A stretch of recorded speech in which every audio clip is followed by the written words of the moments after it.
Hello hello hello hello. नीरे गा नीरे सा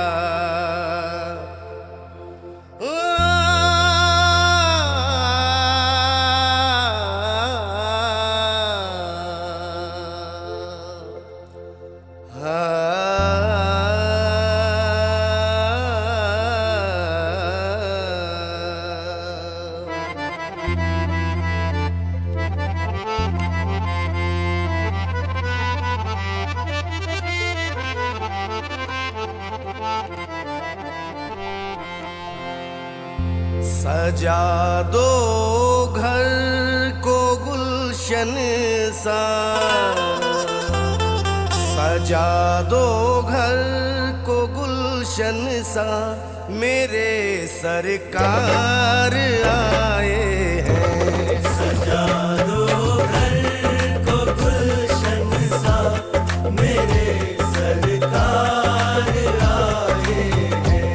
मेरे सरकार आए, मेरे सरकार आए हैं। मेरे सरकार आए हैं, मेरे सरकार आए हैं। मेरे सरकार आए हैं। लगे कुटिया भी दुल्हन सी, लगे कुटिया। Hello hello hello hello 1 2 3 mike check. हाँ जी, सारे बच्चे फटाफट से सारे ग्रुप में डाल दो जी। सारे बच्चे फटाफट से सारे ग्रुप में डाल दो। मान लिया करो मेरी बातें, फायदे में रहोगे तुम। सारे बच्चे फटाफट से अपने स्टेटस पे लगाओ। पहले तो इंस्टाग्राम पे मेरे को टैग भी करना तुमने बंद कर दिया। इंस्टाग्राम पे टैग भी किया करो, ठीक है। और व्हाट्सएप के स्टेटस पे लगाओ फटाफट से, और हर ग्रुप में इसको शेयर करो, और जल्दी से जल्दी इसको लाइक करो। मतलब कुछ तो यार शर्म कर लिया करो यार, कैसी कैसी बातें करते हो यार। इतने प्यारे प्यारे बच्चे भिंडी कलर के, शिमला मिर्च कलर के मेरे सामने बैठे हैं, हद हो गई तुम्हारी। मतलब ना लाइक करना ना शेयर करना, अच्छी बातें हैं क्या ये वाली?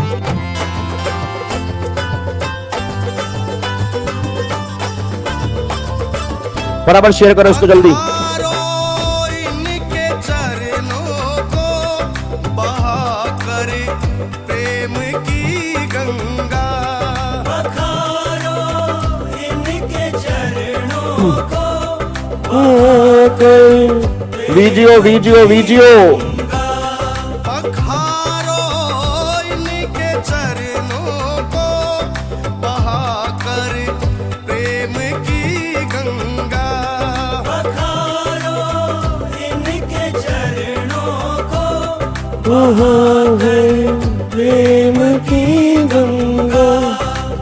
सारे बच्चे फटाफट से लाइक का बटन दबा दो जी, और जल्दी शेयर करो, क्योंकि जिन जिन ग्रुप में मैं ऐड हूँ उस ग्रुप में आपने शेयर नहीं किया। बिछा दो अपनी पलकों को, मेरे सरकार आए हैं। सजा दो घर को गुलशन सा, मेरे सरकार आए हैं। सरकार आ गए हैं मेरे गरीब खाने में, सरकार आ गए हैं मेरे गरीब खाने में। आया है सुकून के गरीब क्या बात है, क्या बात है, क्या बात है। वेरी गुड इवनिंग दोस्तों, मेरे बच्चों, very good evening, very good evening जी, very good evening. Good evening Rahul, good evening Prashant, good evening. ओहो बाबा बाबा बाबा, ओए गाबे, हेलो गाबे, इधर देख ध्यान से, फटाफट से आओ जी। जी good evening Arjun, good evening Preeti, good evening Bhagyashree, good evening Rahul, good evening Anand, good evening Shridhi, good evening Harsh, good evening Ravi, good evening Neer, Dhruv. कर दो यूट्यूब को हैंग, फटाफट से लाइक का बटन दबा दो, और इस वीडियो को फटाफट से हर बच्चे के साथ में शेयर कर दो।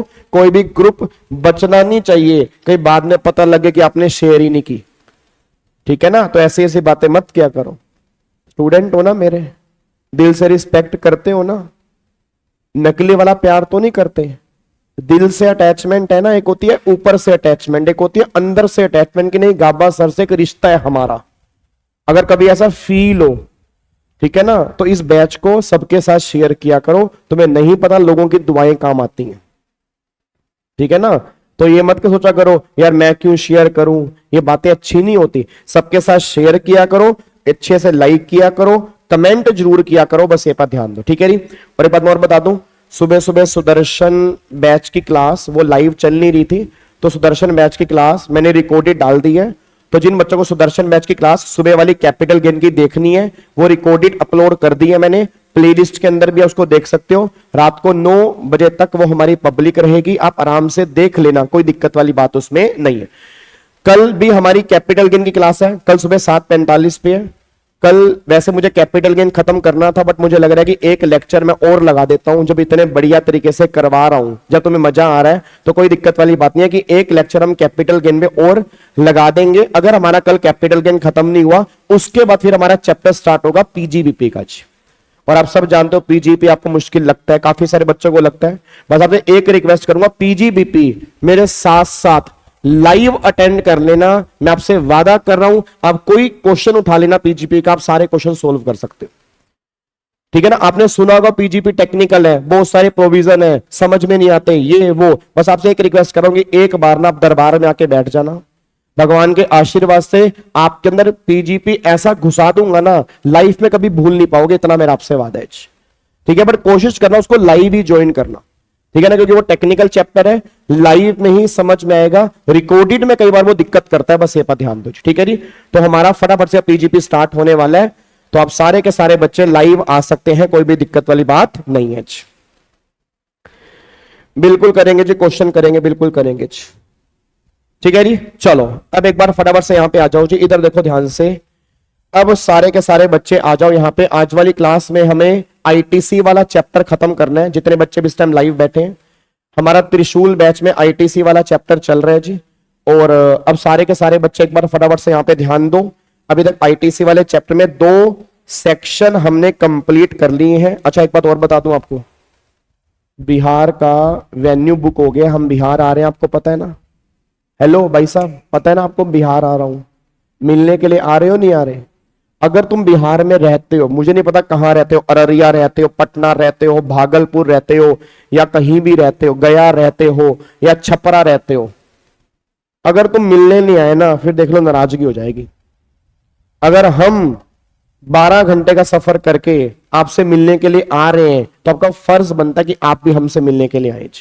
तो मैं बहुत एक्साइटेड हूं आपसे मिलने के लिए, जो बच्चे बिहार में रहते हैं। तो वेन्यू हमारा फाइनल हो चुका है। वेन्यू आपका वहां पे एक विद्यापति भवन है, एक विद्यापति भवन है, मतलब स्टेशन से 1.5-2 किलोमीटर दूर है। तो विद्यापति भवन हमने वेन्यू अपना बुक कर लिया है। 12:30 से लेकर 1 बजे से लेकर 4 बजे तक हमारा मीटिंग होगी। आराम से आपको गाइडेंस देंगे, मिल भी सकते हो, फोटो भी क्लिक करेंगे, जो आपको बातचीत करनी होगी खुले दिल से बातचीत करना। उस दिन एज ए टीचर नहीं आएंगे, एज इन बड़े भाई होने के नाते आपके सामने आएंगे, आपसे मिलने के लिए आएंगे, बस इतना ध्यान रखना चाहिए। तो सबने आना पक्का पक्का, फिर यह मत कहना कि सर हम भूल गए थे, ठीक है जी। चलो डन। त्रिशूल बैच का टाइमिंग अभी नहीं बढ़ सकता जी, क्योंकि मेरी पूरा दिन क्लास होती है, तो मैं भी टाइम नहीं बढ़ा पाऊंगा, ठीक है। बाकी मैं कोशिश करूंगा एक दिन लंबी मैराथन ले लूं, ताकि आपके जो भी जीएसटी के बच्चे को जो चैप्टर हैं वो सारे मैं खत्म करवा दूं जी, ठीक है। पुणे तो हम आ चुके हैं, पुणे तो हम 2 बार आ गए विश्वजीत, पुणे तो हम 2 बार आ गए जी। चलो चलो विधिया इधर देखो ध्यान से, अब सुनो, बातचीत नहीं करनी। अब एक बार सारे के सारे बच्चे यहाँ पे ध्यान दो जी। अब हमने क्या क्या कंप्लीट करना है, एक बार सारे बच्चे यहाँ पे आओ, इधर देखो ध्यान से। अब आईटीसी में हमने सेक्शन नंबर, प्लीज, आईटीसी में हमने सेक्शन नंबर 16 अपना कंप्लीट कर लिया, अपना सेक्शन नंबर 17 हमने यहाँ पे कंप्लीट कर लिया, सेक्शन नंबर 18 आज हमें कंप्लीट करना है, और एक सेक्शन नंबर 19 आज हमें कंप्लीट करना है। अगर टाइम बचा तो सेक्शन नंबर 20 आज हम कंप्लीट करेंगे, नहीं तो ये 2 सेक्शन तो आज हमें कंप्लीट करने ही करने हैं, बस ये पर ध्यान दो। अब एक बार फटाफट से ऐसा करते हैं, सेक्शन नंबर 18 पहले समझते हैं कि सेक्शन नंबर 18 है क्या। अब सेक्शन नंबर 18 की हेडिंग क्या निकल के आ रही है, 18 है availability of credit in special circumstances. मतलब कुछ आपके स्पेशल सर्कमस्टांसेस होंगे जिस केस में आपको आईटीसी मिलेगा। तो दिमाग में क्वेश्चन आता है सर ऐसे कौन कौन से स्पेशल सर्कमस्टांसेस हैं जिस केस की सेक्शन नंबर 18 बात करेगा, बस ये पर ध्यान दो। अब मेरा पूरी क्लास से क्वेश्चन है, मेरे कुछ क्वेश्चन है, आप मुझे आंसर देना। सर एक बात मेरे को बताना, मान लो फॉर एग्जांपल एक पर्सन है और ये पर्सन जीएसटी में अनरजिस्टर्ड है। सारे बच्चे आंसर देना चाहिए। एक पर्सन है और मान लो वो पर्सन जो है वो जीएसटी में अनरजिस्टर्ड है। अब अगर ये पर्सन जीएसटी में अनरजिस्टर्ड है तो सोच के बोलना, अगर ये कहीं से भी सामान परचेज करके आएगा, उस सामान पर अगर वो जीएसटी पे करेगा तो क्या वो उस जीएसटी का आईटीसी क्लेम कर पाएगा? आंसर इज नो, क्योंकि ये पर्सन जीएसटी में अनरजिस्टर्ड है तो आईटीसी क्लेम करने का मतलब ही नहीं। अच्छा, क्या ये फर्दर सप्लाई पर जीएसटी चार्ज कर सकता है? Answer is no, further supply पर भी जीएसटी चार्ज नहीं कर पाएगा क्योंकि जीएसटी में अनरजिस्टर्ड है। अब एक बात मेरे को बताओ, अगर कोई बंदा अनरजिस्टर्ड है तो ना वो परचेज के जीएसटी का आईटीसी क्लेम कर सकता, ना वो सेल पे जीएसटी चार्ज कर सकता। इसमें कोई नॉर्मल बात है या स्पेशल बात है? नॉर्मल बात है, इसमें कोई स्पेशल बात तो है नहीं, ये तो हर एक बच्चे को पता है, इसमें कोई स्पेशल बात नहीं है। दूसरा मेरा क्वेश्चन ये है, एक पर्सन जो है वो जीएसटी में रजिस्टर्ड है। अब एक पर्सन अगर जीएसटी में रजिस्टर्ड है, मान लो उसने कोई सामान परचेज किया, उसने अपनी परचेज पे जीएसटी पे किया। अब अगर उसने अपनी परचेज पे जीएसटी पे किया तो क्या एक रजिस्टर्ड पर्सन इस जीएसटी का आईटीसी क्लेम कर सकता है? बिल्कुल क्लेम कर सकता है। अगर वो कंडीशन सेटिस्फाइड करेगा तो इसका वो आईटीसी क्लेम कर लेगा, कोई दिक्कत वाली बात नहीं। अच्छा, क्या वो अपनी सप्लाई पे, अगली सप्लाई पे क्या वो जीएसटी चार्ज करेगा? बिल्कुल करेगा। अगर वो पर्सन जीएसटी में रजिस्टर्ड है तो अपनी सप्लाई पर भी जीएसटी चार्ज करेगा, कोई दिक्कत वाली बात नहीं है। तो मतलब परचेज पर जीएसटी के आईटीसी क्लेम कर लेगा और सप्लाई पर भी जीएसटी चार्ज करेगा, कोई भी दिक्कत वाली बात नहीं है। मेरा पूरी क्लास से बस क्वेश्चन ये निकल के आ रहा है, जितने बच्चे भी सामने बैठे हैं, क्या इस केस में तुम्हें कोई स्पेशल बात दिखी या नॉर्मल है? तो ऑब्वियस सी बात है नॉर्मल बात है, इसमें कोई स्पेशल बात नहीं है, ये भी बिल्कुल नॉर्मल बात है। अब अगर ये भी नॉर्मल बात है, ऊपर वाली भी नॉर्मल बात है, तो फिर स्पेशल बात कौन सी है जिसपे सेक्शन नंबर 18 लगेगा? अब मेरा पूरी क्लास से क्वेश्चन एक और है। एक पर्सन है, मान लो ये पर्सन जो है वो जीएसटी में अनरजिस्टर्ड पर्सन है। जब ये अनरजिस्टर्ड है तो इसने क्या किया, 100 किलो का सामान परचेस किया। 100 किलो के सामान पर गवर्नमेंट को जीएसटी पे किया और इसने इसका आईटीसी क्लेम नहीं किया। रीजन क्योंकि जीएसटी में अनरजिस्टर्ड है, ठीक है। इसने क्या किया, इसने 100 में से ना 80 किलो सामान जो है वो आगे सेल कर दिया। 20 किलो सामान इसके पास बचा हुआ है। अब 20 किलो का सामान इसके पास बचा हुआ है, 80 किलो सामान इसने बेच दिया। अब इस पर्सन ने क्या किया, इस पर्सन ने जीएसटी में करवा लिया रजिस्ट्रेशन। अब इस पर्सन ने अगर जीएसटी में रजिस्ट्रेशन करवा लिया, रजिस्ट्रेशन होने के बाद जो ये पर्सन सामान परचेज करेगा उस पे जो भी जीएसटी पे करेगा उसका ये आईटीसी क्लेम कर लेगा, इसमें कोई दिक्कत वाली बात नहीं है। बट मेरा क्वेश्चन ये है कि जो इसका 20 किलो का स्टॉक बचा हुआ है, क्या उस 20 किलो के बचे हुए स्टॉक का ये आईटीसी क्लेम कर पाएगा या नहीं क्लेम कर पाएगा? ये इसकी स्पेशल बात है। तो सेक्शन नंबर 18 किसके ऊपर लगेगा? नहीं, सेक्शन नंबर 18 इस पॉइंट के ऊपर एप्लीकेबल होगा कि अगर कोई पर्सन जीएसटी में अनरजिस्टर्ड है, अनरजिस्टर्ड से अगर वो रजिस्टर्ड वाली कैटेगरी में जा रहा है तो जो भी उसका बचा हुआ स्टॉक होगा, क्या उस बचे हुए स्टॉक का वो आईटीसी क्लेम करेगा, नहीं क्लेम करेगा? और सारे बच्चे बताओ, क्या ये नॉर्मल बात है या स्पेशल बात है? ऑब्वियस सी बात है स्पेशल बात है। तो सेक्शन 18 जो है वो इसके ऊपर एप्लीकेबल होता है, बस ये पर ध्यान दो। तो सेक्शन 18 इसकी बात करेगा कि जो भी तुम्हारा बचा हुआ स्टॉक होगा, उस बचे हुए स्टॉक का हम तुम्हें आईटीसी अलाउड कर देंगे, हमें कोई दिक्कत वाली बात नहीं है। सेक्शन 18 इसकी बात करता है, यहां तक कोई दिक्कत वाली बात तो नहीं है। अब सुनो ध्यान से जी, अब जो सेक्शन नंबर 18 हम डिस्कस करने जा रहे हैं, सारे बच्चे बहुत ध्यान से मेरी बात सुने जी। सेक्शन नंबर 18 में टोटल मिला के 6 सब सेक्शन है जो हमें डिस्कस करने हैं जी।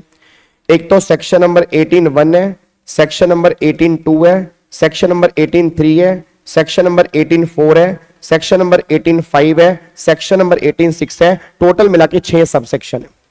सेक्शन नंबर 18(5) कुछ अलग से नहीं है, वो 18(1) और 18(4) इन दोनों के साथ में एप्लीकेबल होता है, ये कुछ अलग से नहीं है। 18(5) जो है वो रूल्स की बात करता है, तो 18(1) और 18(4) के साथ में एप्लीकेबल होगा। तो 18(5) हमें अलग से नहीं करना, तो अलग से हमें क्या करना है, 18(1) हमें अलग से करना है, 18(2) हमें अलग से करना है, 18(3) हमें अलग से करना है, 18(4) हमें अलग से करना है, 18(6) हमें अलग से करना है।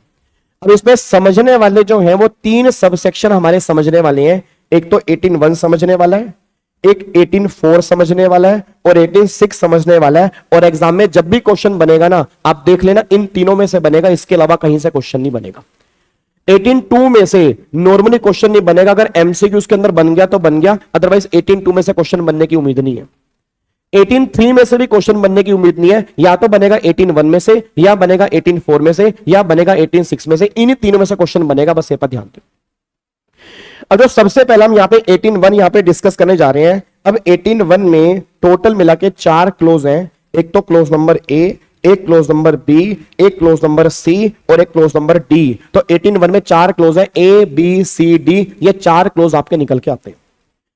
सबसे पहला क्लोज ये बात कहता है कि अगर एक पर्सन जीएसटी में अनरजिस्टर्ड है और वो अनरजिस्टर्ड से रजिस्टर्ड पर्सन वाली कैटेगरी में जा रहा है, कैसे जा रहा है? अपनी मर्जी से जा रहा है, मतलब वो लाइबल नहीं हुआ, वो अपनी मर्जी से जीएसटी में करवाना चाहता है रजिस्ट्रेशन, तो उसने करवा लिया, तो अनरजिस्टर्ड से वो बन गया रजिस्टर्ड, अपनी मर्जी से बन गया। पहला केस तो ये है। सेकंड केस, अगर एक पर्सन जीएसटी में अनरजिस्टर्ड है, अब अनरजिस्टर्ड से वो रजिस्टर्ड पर्सन वाली कैटेगरी में जा रहा है। क्यों जा रहा है? क्योंकि वो लाइबल हो गया। लाइबल का मतलब क्या है? उसकी टर्नओवर क्रॉस हो गई, मान लो 10 लाख 20 लाख या 40 लाख की जो भी लिमिट है वो लिमिट क्रॉस हो गई, इसलिए वो इस कैटेगरी से इस कैटेगरी में जा रहा है, उसकी लिमिट क्रॉस हो गई। तीसरा केस ये निकल के आ रहा है, एक पर्सन कॉम्पोजिट स्कीम में है, अब कॉम्पोजिट स्कीम से वो नॉर्मल स्कीम में जा रहा है। अब अगर वो कॉम्पोजिट स्कीम से नॉर्मल स्कीम में जा रहा है, उस केस में ट्रीटमेंट क्या करेंगे जी? मान लो मैंने कॉम्पोजिट स्कीम ली हुई है, मैंने सेक्शन 10 वाली स्कीम ली है, अगर मैं कॉम्पोजिट से नॉर्मल स्कीम में जा रहा हूं, उस केस में क्या करूंगा? फिर अगला केस ये निकल के आ रहा है कि अगर मेरी सप्लाई एग्जम्प्टेड सप्लाई है और एग्जम्प्टेड सप्लाई से अगर मेरी सप्लाई टैक्सेबल सप्लाई बन रही है, उस केस में क्या करूंगा? ये 4 केस आपके यहां पे निकल के आ रहे हैं, बस ये पर ध्यान दो। तो सिंपल सी बात ये निकल के आ रही है, जितने बच्चे भी इस टाइम लाइव मेरे सामने बैठे हैं, सारे के सारे बच्चे मेरे को आंसर दें। आपके 4 कैटेगरी यहां पे निकल के आ रही है। पहली कैटेगरी अनरजिस्टर्ड से रजिस्टर्ड अपनी मर्जी से, दूसरी कैटेगरी अनरजिस्टर्ड से रजिस्टर्ड क्योंकि मैं लाइबल हो गया, तीसरी कैटेगरी कॉम्पोजिट स्कीम से नॉर्मल स्कीम, और चौथी कैटेगरी अगर मेरी एग्जम्प्टेड सप्लाई से टैक्सेबल सप्लाई हो रही है, उस केस में क्या होगा? बस ये पर ध्यान दो। अब जितने बच्चे भी इस टाइम लाइव मेरे सामने बैठे हैं, हेलो भाई साहब, ओए ओए इधर, जितने बच्चे भी इस टाइम लाइव मेरे सामने बैठे हैं, सारे बच्चे सोच समझ के आंसर देना। अगर आप इन 4 कैटेगरी में कवर थे तो सारे बच्चे बोल दो, क्या आपको आईटीसी मिला होगा? मैं बस एक बात जानना चाह रहा हूं, अगर आप इन 4 कैटेगरी में कवर थे, सर आपकी साउंड डबल आ रही है, ऐसा तो नहीं हो सकता जी? आपको साउंड डबल आ रही है, साउंड डबल आ रही है, ऐसा होना तो नहीं चाहिए जी। एक बार चेक करो, मेरी साउंड डबल आ रही है जी?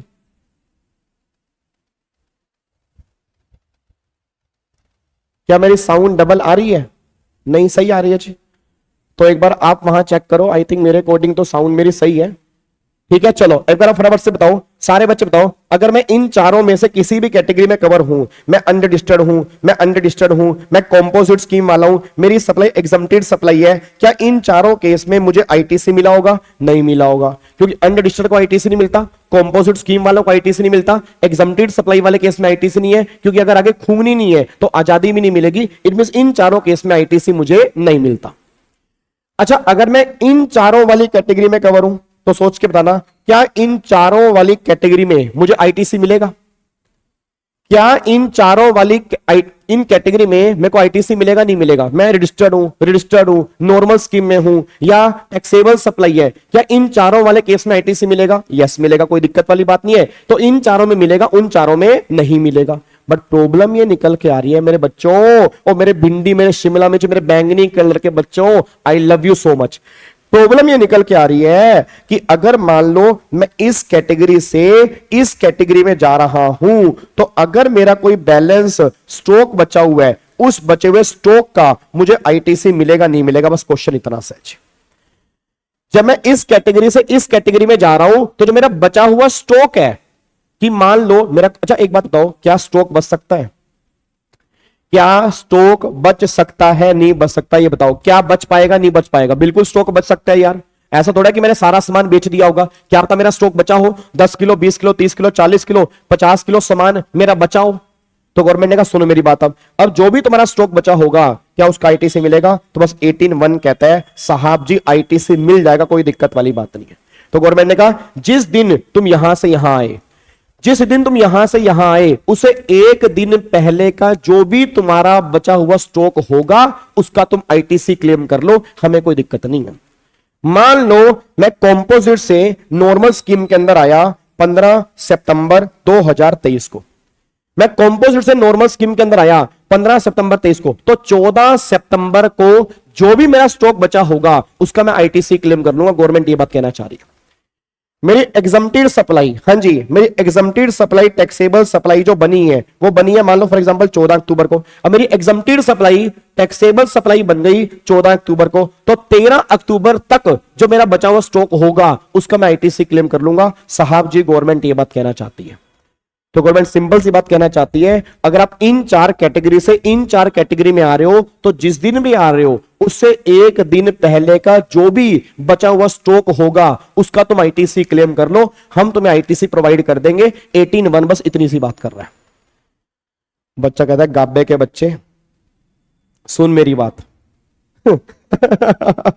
हमने भी जीएसटी पढ़ा हुआ है, दिक्कत इसमें तो आती नहीं, इसमें तो दिक्कत ही नहीं है, ये तो हमें पता है। गाबे के बच्चे दिक्कत हमें है कि अगर कैपिटल गुड्स मैंने यहां पे लिया था, अगर मैंने कैपिटल गुड्स यहां पे लिया था, ठीक है, और अब मैं इस कैटेगरी में आ गया हूं, तो उस कैपिटल गुड्स पर जो मैंने जीएसटी दिया था उसका क्या होगा।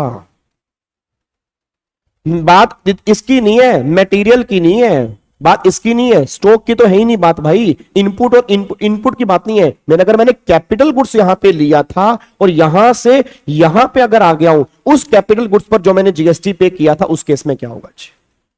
तो गवर्नमेंट ने कहा सुनो ध्यान से, तो गवर्नमेंट ने कहा अगर ऐसा है तो भाई इस कैटेगरी में सिर्फ जो आईटीसी मिलेगा वो सिर्फ इनपुट का मिलेगा, कैपिटल गुड्स का नहीं मिलेगा। पहली बात तो ये समझ लो, गवर्नमेंट ये बात कहना चाह रही है कि इस कैटेगरी में गवर्नमेंट कहना चाह रहा है इस कैटेगरी में सिर्फ इनपुट का मिलेगा, कैपिटल गुड्स का मतलब नहीं है। इस कैटेगरी में जो नीचे वाली कैटेगरी है, ये वाली जो कैटेगरी निकल के आ रही है, इस कैटेगरी में गवर्नमेंट कहना चाह रही है इस कैटेगरी में आपको इनपुट का भी आईटीसी मिलेगा और कैपिटल गुड्स का भी आईटीसी मिलेगा, दोनों का मिलेगा जी। इनपुट का भी मिलेगा और कैपिटल गुड्स का भी मिलेगा, दोनों को मिलेगा। नीचे वाली दोनों कैटेगरी में, ऊपर वाली दोनों कैटेगरी में सिर्फ इनपुट का मिलेगा, वहां पर कैपिटल गुड्स की बात नहीं हो रही। अब मुद्दा ये निकल क्या रहा है भाई, कैपिटल गुड्स का कितना मिलेगा जी। सर मैंने फाइनली आपकी क्लास लाइव ज्वाइन कर ली 3 डेज में, ऑल क्लासेस कंप्लीट करके। क्या बात है दिव्या, बहुत बढ़िया बहुत बढ़िया बहुत बढ़िया। अब सुनो ध्यान से, तो बच्चा कह रहा है सर इनपुट का तो समझ में आ गया भाई, इनपुट वाले केस में क्या होगा, जितना भी स्टॉक मेरा बचा होगा उस बचे हुए स्टॉक का मुझे आईटीसी मिल जाएगा। बट कैपिटल गुड्स वाले केस में कैसे होगा, क्योंकि कैपिटल गुड्स तो मतलब मशीन, तो मशीन का तो कोई ऐसा नहीं है कि स्टॉक बचेगा, मशीन आधी टूट गई इतना स्टॉक बचा है, वहां तो ऐसी कोई बात ही नहीं होगी। तो उस केस में हम कैसे क्लेम करेंगे, अब मैं तुम्हें बता रहा हूं कैसे क्लेम करेंगे। अब सारे बच्चे यहां पे ध्यान देना जी, अब सारे बच्चे बहुत ध्यान से मेरी बात सुनना जी। इधर देखो ध्यान से मैं कहना क्या चाह रहा हूं। मैं मान लो, ध्यान से सुनना, अब मैं तुम्हें एग्जांपल दे रहा हूं, इस एग्जांपल से तुम समझ पाओगे जो मैं कहना चाह रहा हूं। बहुत ध्यान से मेरी बात सुनना। मैं मार्केट से 100 किलो सामान लाया, मैंने मार्केट से 100 किलो सामान लिया, ये 100 किलो सामान लिया एट द रेट 1000 पर केजी। प्रैक्टिकल क्वेश्चन समझ लेना। थैंक यू बाद में कर देना दिव्या को, मुझे भी थैंक यू बोल दिया करो, है कभी मुझे भी थैंक यू बोल दिया करो। अब तुम्हें फील नहीं हो रहा होगा, 3 दिन से मेरे को फीवर है, मेरे गला खराब हो रहा है, और वो कहते हैं आंख कंजेक्टिवाइटिस, क्या होता है कंजेक्टिवाइटिस, मतलब आंखों में वो दर्द हो रही है मेरे, मुझे भी थैंक यू बोल दिया करो, है ठीक है ना। कैसे कह दूं कि थक गया हूं मैं, कैसे कह दूं कि थक गया हूं मैं, ना जाने किस किस का हौसला हूं मैं। ये तुम जो सामने बैठे हो ना, जो तुम मुझे मोटिवेशन देते हो, तुम्हारे मोटिवेशन से ही मुझे मोटिवेशन मिलता है, ठीक है ना। तो ये मत सुना कई बार क्लास लेने का मन नहीं होता, बट नहीं, फिर मन करता है कि भाई सामने 600-700 बच्चा आएगा लाइव, उनके करियर की बात है, चलो चल पड़ते हैं। तो आपसे मुझे एनर्जी मिलती है। इधर देखो ध्यान से नालायको, हाँ तो इधर सुनो ध्यान से, मैं कहना क्या चाह रहा हूं। अब यहां पे फटाफट से आओ, तो यहां पे मान लो 100 किलो सामान लिया, अब 100 किलो सामान लिया और 1000 किलो मतलब 1000 रुपए पर केजी का सामान है, ठीक है। तो 1000 रुपए पर केजी का सामान है, और ये सामान मैंने लिया मान लेते हैं 1 अप्रैल 2023 को, ठीक है, ये सामान लिया मैंने और मैं 1 अप्रैल 2023 को ना एक मशीन भी लेकर आया। अब बस थैंक यू बोलना बंद कर दो, अब इधर देख लो ध्यान से, बहुत हो गया थैंक यू, ठीक है। अब मैंने इसलिए नहीं कहा था, मैं तो मजे की बात कर रहा था, तुम यहाँ पे झड़ी लगा दी तुमने। इधर देखो ध्यान से, हो गया थैंक यू, हो गया, बस इधर देखो ध्यान से। अब यहां पर एक मैंने मशीन ली और ये मैंने मशीन ली फॉर एग्जांपल 5 लाख रुपए की, इस पर मैंने 18% जीएसटी पे किया, तो मैंने 90,000 रुपए का इस पे जीएसटी पे किया, ठीक है जी। और ये मशीन भी कब ली मैंने, 1 अप्रैल 23 को। और मैं जो हूं अभी जीएसटी में मान लो रजिस्टर्ड हूं, बट मेरी सप्लाई जो है वो एग्जम्प्टेड सप्लाई है, ठीक है जी। मतलब ये सामान एग्जम्प्टेड सप्लाई में यूज हो रहा है, ये मशीन भी एग्जम्प्टेड सप्लाई में यूज हो रही है। तो अच्छा, इस पे जीएसटी कितना है, 5% है। अब सारे बच्चे बोल दो, क्या जब मैं दोनों सामान लेकर आया होऊंगा, क्या मुझे इन दोनों के जीएसटी का आईटीसी मिला होगा? पहले हाँ या ना बताओ। क्या इन दोनों का मुझे आईटीसी मिला होगा, हाँ या ना? नहीं मिला होगा ना, मटेरियल का मिला होगा ना, मेरे को मशीन पे मिला होगा, क्योंकि मेरी सप्लाई एग्जम्प्टेड सप्लाई है। अगर खून ही नहीं है तो आजादी भी नहीं मिलेगी, बस ये बात ध्यान दो। अगर खून ही नहीं है ना तो आजादी मिलेगी नहीं मुझे। अब क्या हुआ, अब ये हुआ कि गवर्नमेंट कहती है अब 1 जुलाई 2023 को अब ये सप्लाई हो गई टैक्सेबल। अब क्या हुआ, 1 जुलाई 23 को अब ये सप्लाई हो गई टैक्सेबल। अब 1 जुलाई 23 को अब ये सप्लाई टैक्सेबल हो गई जी। जब ये सप्लाई टैक्सेबल हुई तो इसमें से कुछ सामान बिक गया। 30 जून 2023 को तुम्हारे पास 20 किलो का स्टॉक बचा हुआ था, 20 किलो का बैलेंस स्टॉक तुम्हारे पास बचा हुआ था 30 जून 23 को। और 1 जुलाई को अब ये सप्लाई टैक्सेबल हो गई जी। मेरा पूरी क्लास से क्वेश्चन है, सारे बच्चे बताओ। पहली बात, क्या ये जो 20 किलो का स्टॉक तुम्हारा बचा हुआ है, क्या उसके जीएसटी का तुम आईटीसी क्लेम कर लोगे? फटाफट से बोलो, क्या उसके जीएसटी का तुम आईटीसी क्लेम करोगे, नहीं क्लेम करोगे? जल्दी बताओ फटाफट से। क्या उसके जीएसटी का तुम आईटीसी क्लेम करोगे, नहीं क्लेम करोगे? यस, क्लेम कर लूंगा, कोई दिक्कत वाली बात तो नहीं है, आईटीसी क्लेम कर लूंगा। तो कैसे आएगा जी, 20 किलो पर केजी 1000 रुपए का है और 5% जीएसटी है, तो टोटल यहां पर आएगा 20 मल्टीप्लाई 1000 का 5%, तो 1000 रुपए निकल कर आएगा। 1000 रुपए का मैं आईटीसी क्लेम कर लूंगा, जो भी इसका जीएसटी बनता होगा इतने का मैं आईटीसी क्लेम कर लूंगा। ये पहला पॉइंट समझ में आ गया जी। इसमें कोई दिक्कत वाली बात नहीं है, सिंपल भाई। 20 किलो जो मेरा स्टॉक बचा उसका मैंने आईटीसी क्लेम कर लिया, यहां तक आई थिंक कोई आपको दिक्कत नहीं होनी चाहिए। अब क्वेश्चन ये निकल के आ रहा है कि जो ये 90,000 रुपए का जीएसटी मैंने दिया, इसका उस टाइम पर मैंने आईटीसी क्लेम नहीं किया। क्यों नहीं क्लेम किया? क्योंकि मेरी सप्लाई एग्जम्प्टेड सप्लाई थी, उस टाइम पर मैंने आईटीसी क्लेम नहीं किया। अच्छा, अब मेरी सप्लाई हो चुकी है टैक्सेबल। अब मेरी सप्लाई टैक्सेबल हो चुकी है 1 जुलाई को, मैं एक बात जानना चाह रहा हूं, क्या अब ये मशीन यहां पे यूज होगी? बिल्कुल यूज होगी। अब ये मशीन टैक्सेबल सप्लाई में यूज होगी तो आईटीसी तो मिलना चाहिए, आईटीसी मुझे मिलना चाहिए। बट मैंने पहले आईटीसी क्लेम नहीं किया था, उस टाइम पर एग्जम्प्टेड सप्लाई थी। अब सारे बच्चे बोल देना, क्या मैं ये कह दूं, क्या तुम्हें सारा आईटीसी मिलना चाहिए? इतना बोल दो बस, क्या तुम्हें सारा आईटीसी मिलना चाहिए? नहीं, सारा तो नहीं मिलना चाहिए। क्या तुम्हें सारा आईटीसी नहीं मिलना चाहिए? नहीं, ऐसा भी नहीं होना चाहिए। मतलब कुछ मिलना चाहिए, कुछ नहीं मिलना चाहिए। कितना नहीं मिलना चाहिए? जितना मैंने एग्जम्प्टेड में यूज किया उतने का मेरे को नहीं मिलना चाहिए, बाकी का मुझे मिल जाना चाहिए। अब मैंने एग्जम्प्टेड में कितना यूज किया, वो कैसे पता लगेगा? तो गवर्नमेंट ने कहा हम तुम्हें बता रहे हैं, वो लॉ में ही लिखा हुआ है, कितना मिलेगा, 5% ईच क्वार्टर और पार्ट देयर ऑफ। मतलब गवर्नमेंट हमें बात कहना चाह रही है 5% ईच क्वार्टर और पार्ट देयर ऑफ, हम ये इतना मान लेंगे, इतना तूने एग्जम्प्टेड सप्लाई में यूज किया है। मतलब एक क्वार्टर का 5% हम माइनस कर देंगे, दूसरे क्वार्टर का और पार्ट का 5% और माइनस कर देंगे। अब एक बात मेरे को बताना, 1 अप्रैल है और ये 1 जुलाई है, तो अप्रैल मई जून, एक क्वार्टर में 3 महीने होते हैं, तो अप्रैल में जून कितने क्वार्टर हो गए? 1 क्वार्टर। तो अगर 1 क्वार्टर हो गया तो 1 क्वार्टर का 5%, तो गवर्नमेंट ने क्या बोला कि 90,000 में से 5% इसमें से माइनस कर दे। तो 90,000 में से 5% माइनस करेगा तो बैलेंस जो तेरा आएगा 85,500 रुपए का तू आईटीसी क्लेम कर ले, हमें कोई दिक्कत नहीं है। ये गवर्नमेंट कैपिटल गुड्स का मुझे आईटीसी अलाउड कर देगी। मतलब जितने क्वार्टर भी निकल के आ रहे हैं, हर क्वार्टर का 5%। अब देख लो कितने क्वार्टर है, यहां पर 1 क्वार्टर है। अब अगर 1 क्वार्टर है तो एक क्वार्टर का 5, तो 5% मैंने माइनस कर लिया। बैलेंस आईटीसी में कैपिटल गुड्स वाले केस में क्लेम कर लूंगा, ये गवर्नमेंट कहना चाह रही है। और टेंशन मत लो, कल हमारी क्लास होगी पूरी की पूरी डिवोटेड होगी आईटीसी के क्वेश्चन पे। तो कल हम इसके कई सारे क्वेश्चंस करेंगे, तो टेंशन मत लेना। आज मेरा मेन पर्पस है कि चैप्टर हम कंप्लीट कर लें, क्योंकि टाइम हमारे पास कम बचा है, चैप्टर हमारे पास जीएसटी के ज्यादा है। मैं चाहता हूं हम सेम टाइम पर खत्म कर पाए ताकि जीएसटी हमारा अच्छे ढंग से खत्म हो जाए, ठीक है ना। तो इतना समझ लेना कि कैपिटल गुड्स का भी मिलेगा, कितना मिलेगा 5% ईच क्वार्टर माइनस करने के बाद जो बैलेंस बचेगा उतने का आईटीसी क्लेम कर लोगे, बस ये पता है। अब एक बच्चा कहता है सर अगर 15 जुलाई होता तो मेरे बाबू, मेरा भिंडी, मेरा शिमला, मेरा बैंगनी कलर का बच्चा अगर यहां 15 जुलाई होता तो फिर दूसरे क्वार्टर को भी एक क्वार्टर मान लेते। अप्रैल में जून, अब जुलाई पूरा नहीं है, जुलाई अगस्त सितंबर पूरा नहीं है, फिर भी हम एक क्वार्टर और मान लेते। फिर यहां पे 2 क्वार्टर होते, हर क्वार्टर का 5%, तो 10% फिर हम यहां से माइनस करते, तो फिर यहां पर जो मेरे को आईटीसी मिलता वो 81,000 का मिलता अगर यहां पर 15 जुलाई होता। यह बात ध्यान दो जी।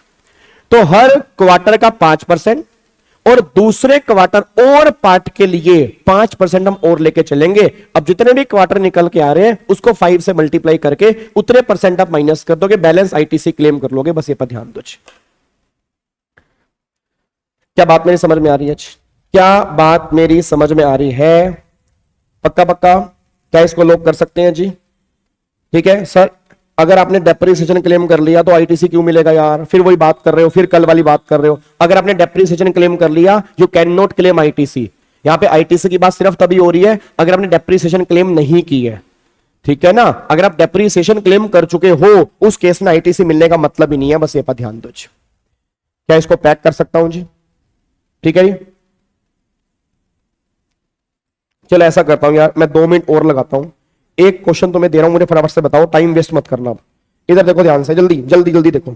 मैंने एक कैपिटल गुड्स परचेस किया 1 अप्रैल 2023 को। कैपिटल गुड्स परचेस किया 5 लाख रुपए का, उस पे जीएसटी पे किया 12%। जीएसटी कितना पे किया? 12%। 60,000 रुपए का जीएसटी पे किया, ठीक है। और इसका मेरे को आईटीसी मिला नहीं। क्यों नहीं मिला?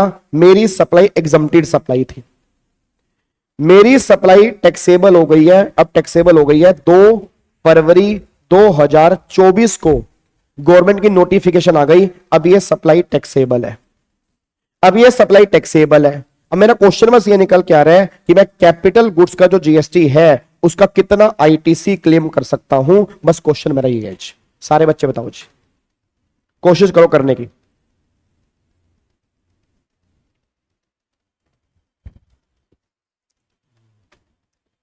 जल्दी बताओ जी, फटाफट से बताओ। अब मेरे को यहां पे फटाफट से बताओ जी। देखो अब अप्रैल 23, तो पहले क्वार्टर निकालना सीखो, पहले क्वार्टर निकालो। अप्रैल में जून एक क्वार्टर, जुलाई अगस्त सितंबर एक क्वार्टर और, ठीक है। अक्टूबर नवंबर दिसंबर एक क्वार्टर और, जनवरी फरवरी मार्च। अब जनवरी फरवरी मार्च ये 2 फरवरी है, क्या ये वाला क्वार्टर पूरा है? नहीं है, और पार्ट है, बट और पार्ट को भी हम एक क्वार्टर मान लेंगे। नहीं बात समझ में आ रही यार? 3 क्वार्टर पूरे हैं, चौथा क्वार्टर पूरा नहीं है, बट उसको भी हम पूरा क्वार्टर मान लेंगे, तो 4 क्वार्टर हो गया। अब 4 क्वार्टर, हर क्वार्टर का 5%, तो 4 क्वार्टर का 5% 20% हो गया। अब 20% हो गया तो 60,000 में से 20% माइनस कर दो, 48,000 रुपए का आपको आईटीसी मिलेगा जी। अब अगर समझ में आ गया तो अच्छी बात है, नहीं तो फिर ऐसे ही कर लो। अब मैं क्या ही करूं इसके बाद, ठीक है ना। तो इतने का आईटीसी मिलेगा। जब हम इसको पैक कर रहे हैं, अब एक बार सारे के सारे बच्चे फटाफट से यहां पे देखो जी, ठीक है। ये रहा आपका सेक्शन नंबर 18(1). देखो अब यहां पे 18(1) में क्या लिखा है। अगर कोई आदमी अनरजिस्टर्ड है, अनरजिस्टर्ड से रजिस्टर्ड वाली कैटेगरी में है, तो जो सामान परचेज किया कंज्यूम हो गया वो तो खत्म, उसका आईटीसी नहीं मिलेगा। जितना तुम्हारा स्टॉक बचा होगा उस बचे हुए स्टॉक का तुम आईटीसी क्लेम कर लोगे। ये बात ध्यान दो, इमीडिएटली प्रीसीडिंग दैट डेट, मतलब एक दिन पहले का जो तुम्हारा स्टॉक बचा होगा उसका तुम आईटीसी क्लेम कर लोगे। फिर एक आदमी अनरजिस्टर्ड से रजिस्टर्ड वाली कैटेगरी में जा रहा है और अपने आप जा रहा है, तो जो भी उसका बैलेंस स्टॉक होगा उसका भी तुम आईटीसी क्लेम कर लोगे। जिस दिन तुम्हें रजिस्ट्रेशन सर्टिफिकेट मिला उससे एक दिन पहले का तुम आईटीसी क्लेम कर लोगे। गवर्नमेंट ये बात कहना चाह रही है। फिर अगर तुम्हारी सप्लाई, तुम कॉम्पोजिट से नॉर्मल स्कीम में जा रहे हो, तो जो तुम्हारा स्टॉक बचा हुआ है उसका तुम आईटीसी क्लेम कर लोगे। जिस दिन तुम कॉम्पोजिट से नॉर्मल स्कीम में आए उससे एक दिन पहले का जो भी तुम्हारा बैलेंस स्टॉक होगा उसका तुम आईटीसी क्लेम कर लोगे। सी पॉइंट ये कह रहा है। डी पॉइंट, एग्जम्प्टेड सप्लाई से टैक्सेबल सप्लाई हो रही है तो तुम्हारा जो बैलेंस स्टॉक होगा उसका तुम आईटीसी क्लेम कर लोगे। जिस दिन तुम्हारी सप्लाई टैक्सेबल हुई उस एक दिन पहले का तुम आईटीसी क्लेम कर लोगे। अब देखो कैपिटल गुड्स वाले केस में मैंने क्या लिखा है, जो ए और बी है, ए और बी में सिर्फ और सिर्फ इनपुट का मिलेगा, कैपिटल गुड्स का नहीं मिलेगा। सी और डी में तुम्हें इनपुट का भी मिलेगा और कैपिटल गुड्स का भी मिलेगा। अब कैपिटल गुड्स का कितना मिलेगा, देखो जी, जितना आपने टैक्स पे किया वो -5% ईच क्वार्टर और पार्ट माइनस करके बैलेंस आप आईटीसी क्लेम कर सकते हो। तो कैपिटल गुड्स का ये फॉर्मूला है, ये बात ध्यान दो जी। कैपिटल गुड्स का ये वाला फॉर्मूला आपके सामने निकल के आ रहा है, बस ये पर ध्यान दो, ठीक है जी। अब जिनको भी क्वेश्चन बैंक नहीं मिला या बुक्स नहीं मिली, आज मैं टेलीग्राम पे अपने विवेक गाबा वाले चैनल के ऊपर टेलीग्राम पे लिंक डाल दूंगा, उसको देख लेना, अभी पढ़ लो मेरे बच्चे, थोड़ा सा दिल को आराम भी दिया करो, जो क्लास चल रही है उसको देख लिया करो, ठीक है। मैं लिंक बार बार व्हाट्सएप या टेलीग्राम पे डालता रहता हूं, इतना एकदम पैनिक मत हुआ करो। ये चीजें अगर आपके दिमाग से निकल गई ना, मैंने कहा ना, त्रिशूल बैच का वही फायदा ले पाएगा जो सही से पढ़ रहा है भाई, ठीक है ना। व्यूज तो इसके 30 40 हजार भी आ रहे हैं, 40,000 बच्चा पास नहीं होगा इसको देख के। मैंने कहा ना, कोई भी चीज फ्री में नहीं होती, उसके लिए अटेंशन चाहिए होता है, तो जो अटेंशन दे रहा है उसकी नैया पार होगी। बच्चे तो बहुत देख रहे हैं यहां पे, बात समझना मेरी बात को ध्यान से। तो अगर पास होना चाहते हो तसल्ली से घंटा शांति से बैठ जाया करो, तब तो होगा फायदा, नहीं तो कोई फायदा नहीं होगा यहां पे आने का। ठीक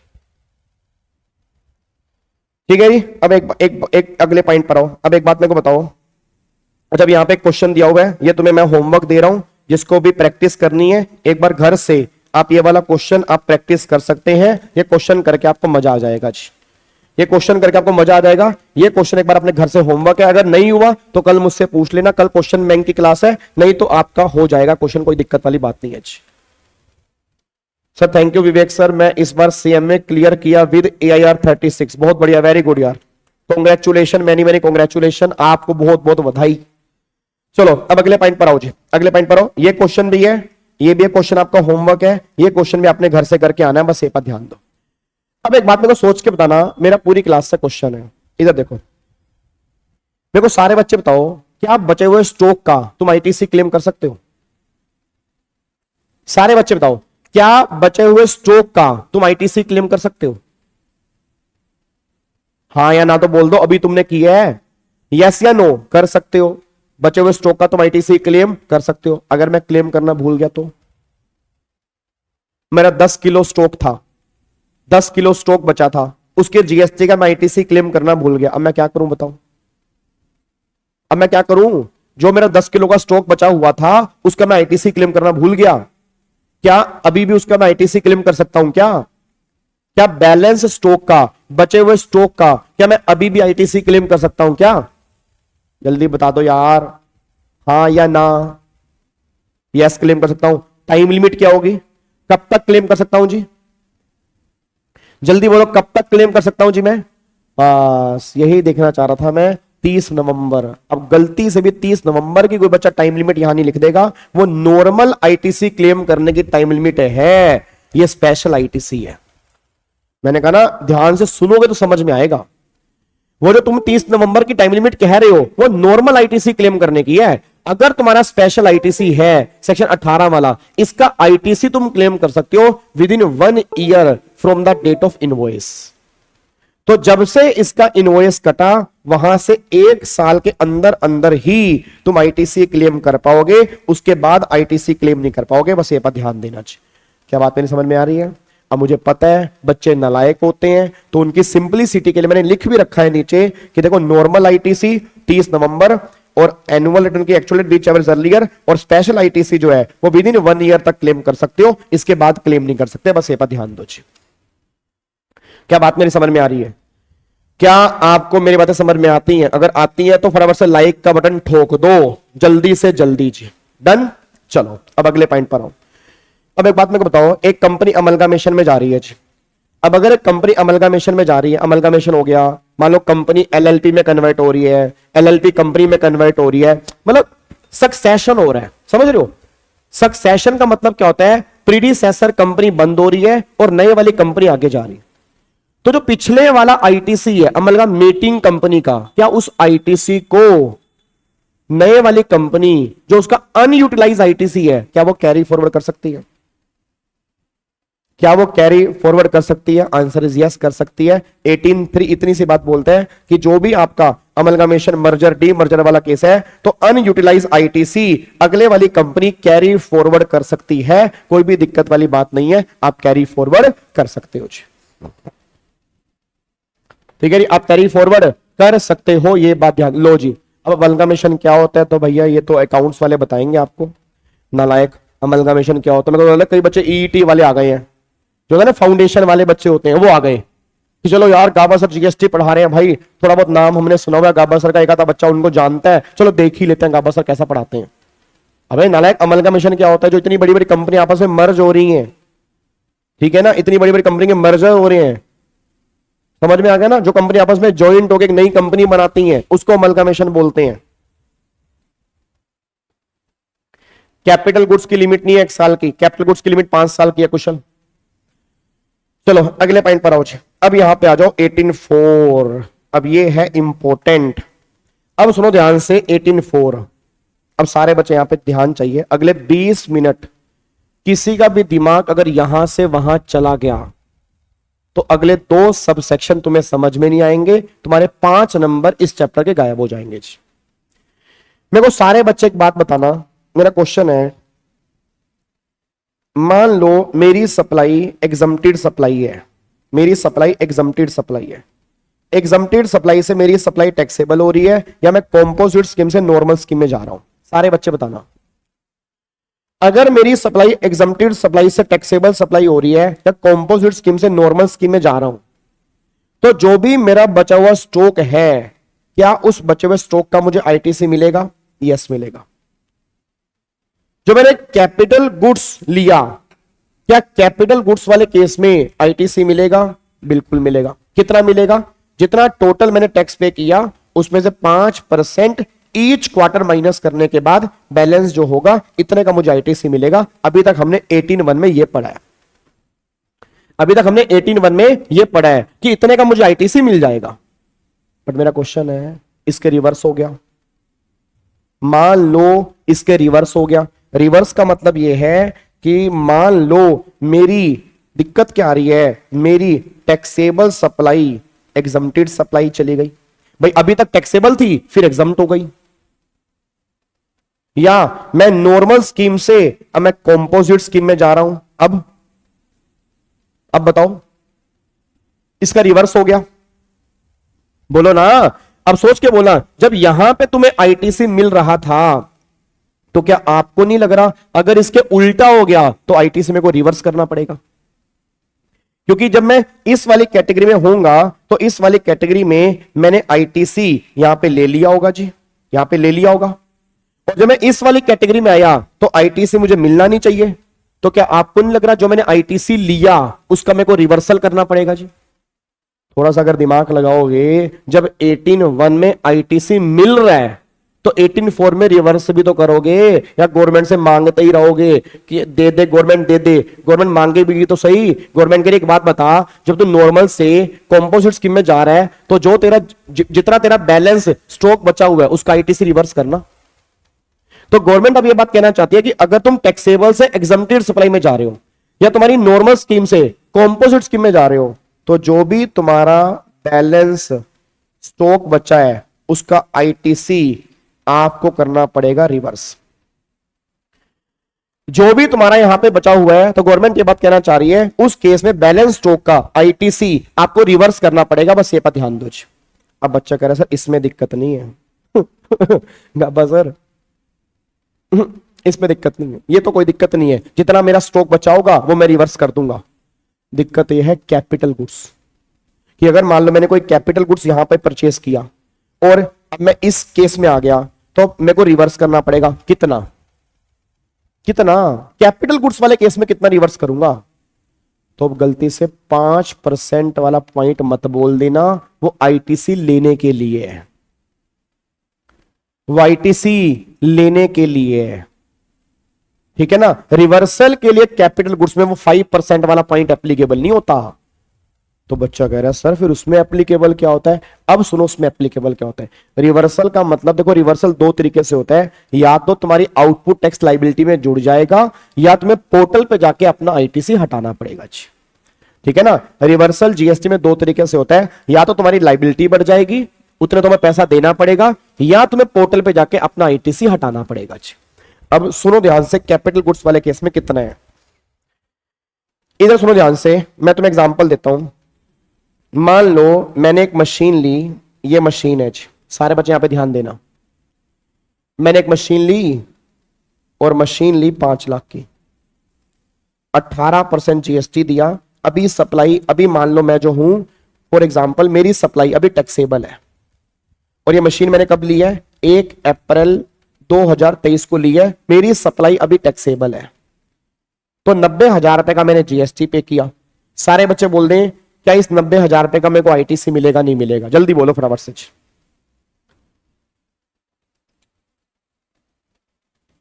भाग्यश्री उस केस में नहीं होगा, इन दोनों केस में होगा, बस जल्दी बोलो, क्या इस 90,000 रुपए का मुझे आईटीसी मिलेगा नहीं मिलेगा? फटाफट से बोल दो यार, क्या इस 90,000 रुपए का मुझे आईटीसी मिलेगा नहीं मिलेगा? फटाफट से बोलो, यस या नो? बिल्कुल मिलेगा जी, मिल जाएगा।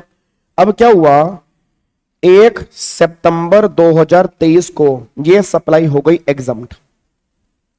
अब 1 सितंबर 2023 को यह सप्लाई मेरी हो गई एग्जम्प्टेड सप्लाई। अब अगर एग्जम्प्टेड सप्लाई हो गई तो मतलब क्या इसका मेरे को सबका आईटीसी मिलना चाहिए? नहीं मिलना चाहिए। मैं आपको बता दूं, जीएसटी में कैपिटल गुड्स की लाइफ होती है 5 साल।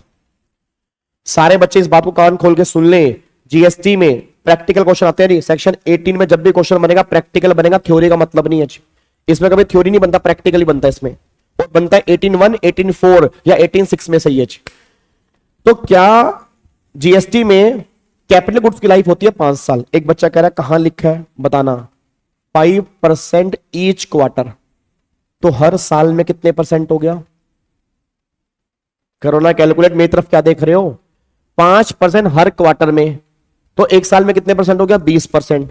तो 20% एक साल में, तो 5 साल में 100%। तो अकॉर्डिंगली 5 साल में वैल्यू 0 हो जाती है जीएसटी के अंदर। तो लाइफ जो होती है वो 60 महीने की होती है, 5 साल की होती है जीएसटी के अंदर कैपिटल गुड्स की लाइफ। बस ये पर ध्यान दो। अब मेरा पूरी क्लास से क्वेश्चन है, जब तुम्हें गवर्नमेंट ने इसका आईटीसी दिया तो सोच के बोला, ये गवर्नमेंट ने तुम्हें आईटीसी क्या सोच के दिया होगा? सारे बच्चे आंसर दो, ये गवर्नमेंट ने तुम्हें आईटीसी क्या सोच के दिया होगा कि तुम 60 महीने इस मशीन को बिजनेस में यूज करोगे? बोलो हां, हां बोलो हां, ऐसे करो हां, ऐसे बोलो कि गवर्नमेंट ने ये आईटीसी तुम्हें क्या सोच के दिया होगा कि तुम इसको 60 महीने बिजनेस में यूज करोगे। बट तुमने बिजनेस में कितने महीने यूज किया?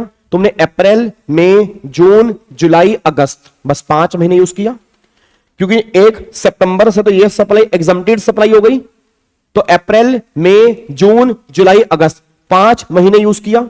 तो 60 में से 5 महीने आपने यूज किया, 55 महीने आपने यूज नहीं किया। अब गवर्नमेंट ने कहा तो इसको रिवर्स कर। कैसे रिवर्स कर? तो सुनो फॉर्मूला अब क्या है, ITC divide by 60 month multiply जो भी तेरी रिमेनिंग लाइफ होगी उससे मल्टीप्लाई करके रिवर्सल निकाल दे। अब रिवर्सल कैसे निकलेगा? 90,000 60 महीने तक यूज होना चाहिए, बट 55 महीने मेरे अभी बचे हैं जो मैं यूज नहीं कर पाया। तो एक बार आप देख लो यहां पे जी, 90,000 डिवाइड बाय 60 मल्टीप्लाई 55, तो 82,500 रुपए का आईटीसी मुझे यहां पे रिवर्स करना पड़ेगा। गवर्नमेंट यहां पर यह बात कहना चाह रही है। यह फॉर्मूला है सेक्शन 18(4) में जी। क्या फॉर्मूला निकल के आ रहा है? सारे बच्चे याद करें जी, क्या फॉर्मूला निकल के आ रहा है? Credit divide by 60 month multiply remaining useful life. 60 महीने क्यों किया? क्योंकि लाइफ 60 महीने की होती है। 55 महीने क्यों किया? क्योंकि उतने महीने मेरे अभी बचे हैं, उतने महीने का मेरे को रिवर्स करना पड़ेगा। तो total ITC divide by 60 multiply remaining life को करोगे तो बैलेंस आपके सामने आंसर आएगा 82,500 रुपए का आईटीसी आप रिवर्स कर दोगे। बस ये पर ध्यान दो जी। क्या बात मेरी समझ में आ रही है? पक्का पक्का। अब मैं आपको एक बार दिखाता हूं, यहां पे सारे बच्चे यहां पे ध्यान दें। देखो 18(4), अब देखो 18(4) में क्या है, नॉर्मल स्कीम से कॉम्पोजिट स्कीम में जा रहे हो तो जो तुम्हारा बैलेंस स्टॉक है उसका आईटीसी आपको हटाना पड़ेगा। या अगर आप टैक्सेबल सप्लाई से एग्जम्प्टेड सप्लाई हो रही है तो जो भी तुम्हारा बैलेंस स्टॉक है उसका आईटीसी आपको हटाना पड़ेगा। और इन दोनों केस में कैपिटल गुड्स का कैसे हटाएंगे, देखो जी अब चेक करो। कैपिटल गुड्स वाले केस में ITC reversal in case of capital goods कैसे होगा, ITC claimed divide by 60 month multiply remaining useful life in the month. इतना जो निकल के आएगा ना उसको तुम रिवर्स कर दोगे, बस ये पर ध्यान दो। अब एक बच्चा कह रहा सर अगर 5.5 मंथ होता तो पार्ट ऑफ मंथ को यहां पे इग्नोर करेंगे। ध्यान रखना, पार्ट ऑफ मंथ को हम यहां पे इग्नोर करके चलेंगे जी। हमें कंप्लीट मंथ लेने हैं कि कितने कंप्लीट मंथ बचे हैं। Part of month is to be ignore, section number 18(4) के अंदर, बस ये पर ध्यान दो। अरे बच्चा कह रहे हैं कंफ्यूज हो गया, कहां कहां 5% की रेशो है, कहां ये वाला केस है। अब मुझे पता तुम नलायक हो, इधर देखो ध्यान से। अब ये 18(1) है जी और ये 18(4) है। 18(1) कब लगेगा, कॉम्पोजिट से नॉर्मल, एग्जम्प्टेड से taxable. Total ITC 5% each quarter और पार्ट माइनस करके बैलेंस आईटीसी क्लेम कर लो, कोई दिक्कत नहीं है। 18(4) में इसका रिवर्स, नॉर्मल से कॉम्पोजिट या टैक्सेबल से exempted. Total ITC divide by 60 month multiply remaining useful life, ITC reversal. ये दोनों आपके सामने, एक में 18(1) है और एक में 18(4) है। ये क्वेश्चन है, ये लो कर लो, ये क्वेश्चन है जी, ये क्वेश्चन है, करके दिखाओ फटाफट से, देखता हूं तुम क्या कलाकारी करते हो। 18(4) का क्वेश्चन है। अबे गोटी तो समझ में आ गया, क्वेश्चन करके दिखाओ ये वाला। Divya part of month ignore करेंगे, जल्दी ये क्वेश्चन करके दिखाओ। अगर तुमने क्वेश्चन कर लिया तो तुम्हें 18(4) समझ में आ गया बस। अगर तुमने क्वेश्चन कर लिया तो 18(4) तुम्हें समझ में आ गया।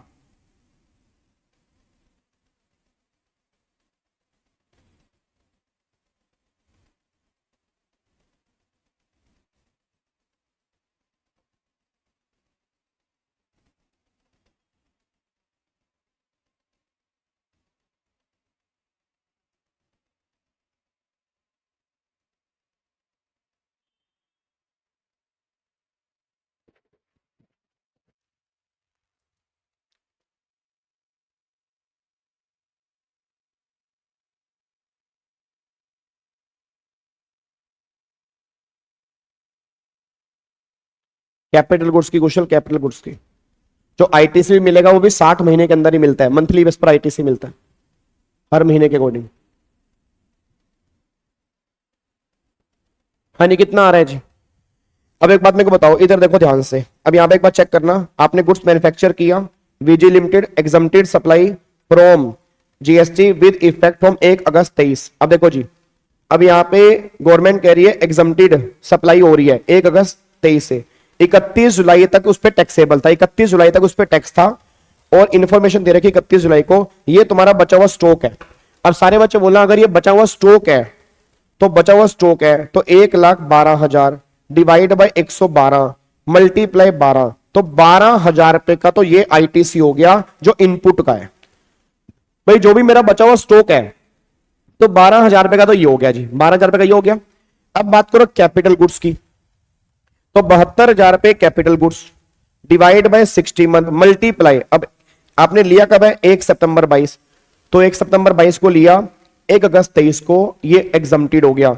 तो सितंबर, अक्टूबर, नवंबर, दिसंबर, जनवरी, फरवरी, मार्च, अप्रैल, मई, जून और फिर हाँ जून और जुलाई, 11 महीने। एक बार दोबारा से, सितंबर, अक्टूबर, नवंबर, दिसंबर, जनवरी, फरवरी, मार्च, अप्रैल, मई, जून, जुलाई, 11 महीने इसको यूज किया टैक्सेबल में। तो 60 में से 11 महीने हटा दो तो 49 मंथ आपका बचा है बस। अब 49 मंथ बचा तो 72,000 डिवाइड बाय 60 मल्टीप्लाई 49, तो 58,800 रुपए का कैपिटल गुड्स का आईटीसी आएगा जो आपको रिवर्स करना पड़ेगा। ठीक है जी, तो ये प्लस में ये इतना आपका रिवर्सल है। एक बार चेक कर लो आंसर जी, देखो ये इनपुट का रिवर्सल है और ये कैपिटल गुड्स वाले केस में बताओ क्या दिक्कत है यार, बिल्कुल बच्चों वाला क्वेश्चन है जी। डन, कोई दिक्कत तो नहीं है जी। क्या इसको लॉक कर सकते हैं, फटाफट सारे बच्चे बोल दो जी। Simple simple, easy easy, easy peasy ना, कोई दिक्कत तो नहीं है। तो ये हमारा 18(4) का रिवर्सल है, बस ये पर ध्यान दो जी। 112 ऐसे आया क्योंकि वो इंक्लूसिव जीएसटी है ना, तो अगर इंक्लूसिव है तो डिवाइड बाय 112 ही तो करोगे अगर वो इंक्लूसिव है जी। ठीक है जी, चलो अब यहां पे आ जाओ जी। अब हमारा लास्ट सब सेक्शन है सेक्शन नंबर 18(6). अब उसके बाद जाके हमारा ऑलमोस्ट आईटीसी का चैप्टर खत्म हो जाएगा, क्योंकि सेक्शन नंबर 19 में कुछ भी नहीं है। सेक्शन नंबर 19 तो बस 2 मिनट का सेक्शन है, उसके अंदर कुछ खास बात नहीं है। मेन अब जो हमारा है बस वो 18(6) बैलेंस बचा है, उसके बाद हमारा ऑलमोस्ट चैप्टर खत्म है। फिर कल वाली क्लास में सारे के सारे हमें प्रैक्टिकल क्वेश्चन करने हैं, जो भी क्वेश्चन आईटीसी के अंदर से बन सकते हैं वो किस तरह से बनेंगे जी। अब एक बार यहां पे आ जाओ, सेक्शन नंबर 18(6) हम कैसे करेंगे, इधर देखो ध्यान से। 18(6) है क्या? 18(6) सर आप पूकी हो क्या? जो मर्जी कह लो यार, मेरे को इतना फर्क नहीं पड़ता, पूकी कह लो, मुक्की कह लो, टूकी कह लो, इतनी कोई दिक्कत वाली बात नहीं है, दिल पे बातें नहीं लगानी। इधर देखो ध्यान से। अब सेक्शन नंबर 18(6) क्या है? अब 18(6) ये बात करता है कि मान लो मैं एक कैपिटल गुड्स अपने बिजनेस के लिए लाया और उस कैपिटल गुड्स को मैंने बेच दिया। मतलब मैंने ऐसा नहीं है नॉर्मल से एग्जम्प्टेड, नॉर्मल से कॉम्पोजिट, कॉम्पोजिट से नॉर्मल, एग्जम्प्टेड से टैक्सेबल, टैक्सेबल से एग्जम्प्टेड, ऐसा नहीं है। मैं एक कैपिटल गुड्स लाया अपने बिजनेस के लिए और उस कैपिटल गुड्स को मैंने बेच दिया। अब अगर कैपिटल गुड्स को मैंने बेच दिया, उस केस में क्या करेंगे? मैं तुम्हें एग्जांपल देता हूं जी, एग्जांपल देता हूं, परफेक्ट एग्जांपल। मैं मान लो एक ये एसी है, ये एसी है जी, ये मान लो एसी है। अब ये एसी मैंने लिया 1.5 लाख का, इस पे जीएसटी पे किया मैंने, मान लेते हैं फॉर एग्जांपल 5%, और मैं जीएसटी में रजिस्टर्ड हूं। मैंने एसी लिया बिजनेस के लिए, तो मैंने कितने का यहां पे जी, अब 5% 1.5 लाख का है, फॉर एग्जांपल 5 की जगह 18% कर लो जी। तो 1.5 लाख का 18% मैंने यहां पे 27,000 रुपए का आईटीसी क्लेम कर लिया होगा जी। कोई दिक्कत तो नहीं है जी? मैंने 27,000 रुपए का आईटीसी जो है वो क्लेम कर लिया होगा, कोई दिक्कत वाली बात नहीं है। ठीक है। और ये एसी में कब लाया जी? ये एसी में लाया 1 अप्रैल 2023 को मैं एसी लेकर आया जी। ठीक है जी। अब क्या हुआ, 1 अप्रैल 23 को मैं एसी लेकर आया। अब मैंने क्या किया, 1 या मान लो 15 अगस्त 2024 को ये एसी सेल कर दिया मैंने, फॉर एग्जाम्पल मान लो 80,000 रुपए का। 80,000 रुपए का मैंने एसी बेच दिया। अच्छा, इस एसी के बेचने पर जीएसटी लगेगा? बिल्कुल लगेगा। जब मैंने आईटीसी क्लेम किया तो जीएसटी भी लगेगा जी। उस टाइम इस पे जीएसटी जो है फॉर एग्जाम्पल मान लो 12% का इस पे जीएसटी का रेट है एसी के बेचने पर। ठीक है जी। मेरा पूरी क्लास से बस एक क्वेश्चन है, सारे बच्चे सोच के बताना, जब मैंने 27,000 रुपए का एसी जब जीएसटी दिया होगा, उसका जो मैंने आईटीसी क्लेम किया होगा, सारे बच्चे बताना गवर्नमेंट ने क्या सोच के आईटीसी दिया होगा? सारे बच्चे बताओ जी, सोच के बताओ, गवर्नमेंट ने क्या सोच के आईटीसी दिया होगा? फटाफट से बोल दो जी। मेरा पूरी क्लास से क्वेश्चन है, गवर्नमेंट ने क्या सोच के तुम्हें आईटीसी दिया होगा? सारे बच्चे फटाफट से बोलो, क्या सोच के दिया होगा? भाई ये सोच के दिया होगा ना कि तुम इसको बिजनेस में यूज करोगे, यही सोच के दिया होगा तुम बिजनेस में यूज करोगे जी। बट मैंने क्या किया, इसको बेच दिया। अब अगर इसको मैंने बीच में बेच दिया, 5 साल से पहले बेच दिया, तो आपको नहीं लग रहा मेरे को आईटीसी रिवर्स करना पड़ेगा जी? क्या आपको नहीं लग रहा मेरे को आईटीसी रिवर्स करना पड़ेगा? क्योंकि अगर मैंने बेच दिया तो गवर्नमेंट सारा आईटीसी मुझे क्यों अलाउड करेगी? मेरे को अपनी बुक से आईटीसी हटाना पड़ेगा। भाई गवर्नमेंट ने जब दिया 60 महीने यूज करूंगा इसलिए दिया, मैंने उससे पहले बेच दिया, तो क्या मुझे आईटीसी रिवर्स नहीं करना पड़ेगा? यस, रिवर्स करना पड़ेगा। अब कितना रिवर्स करना पड़ेगा? आईटीसी जो है वो कितना रिवर्स करना पड़ेगा? तो गवर्नमेंट ने कहा सुनो, तुम्हें आईटीसी रिवर्स कितना करना पड़ेगा, हम तुम्हें बताते हैं जी। अब तुम्हें आईटीसी रिवर्स करना पड़ेगा, ए,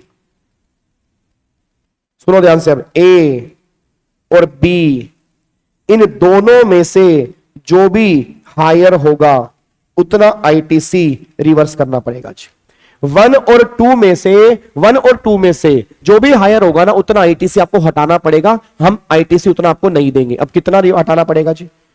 2 मिनट विद्या, 2 मिनट, अब कॉन्सेप्ट तो बीच में खत्म करने तो दो। कितना आईटीसी हटाना पड़ेगा? पहला, ए और बी इनमें से हायर। तो पहला वाला क्या निकल के आ रहा है?